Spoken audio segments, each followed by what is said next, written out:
In deciding what assessment methods and specific items to use in your assessment, I trust that you fully recall that your assessment items must be those that are most appropriate in terms of validly, reliably, efficiently assessing the particular learning outcomes that you want.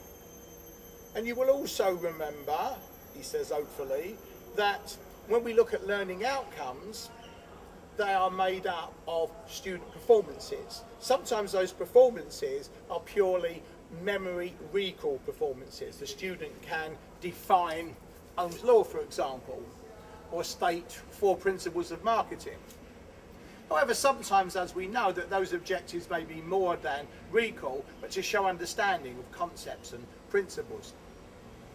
And another level of performance is where not only would we expect students to add certain knowledge in their memory and understanding, but to actually do a real-world performance. For example, if you take presentation, a student may understand what a good presentation is, but actually doing it involves the application of skills as well as an understanding, if you like, of the underpinning knowledge.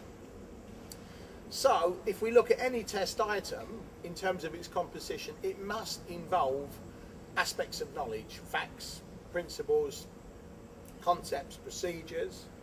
Equally, it must involve some cognitive activity. For example, even if you're asking students to recall something, you're actually tapping into their memory.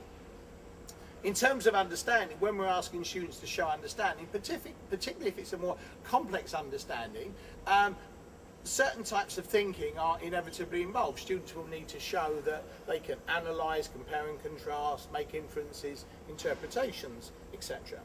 And again, with direct performance, students will actually have to show that they have learnt to a sufficient level of proficiency or skill. So really be clear about what your assessment items actually involve in terms of the knowledge, the cognitive processes involved, and where necessary, the specific skills.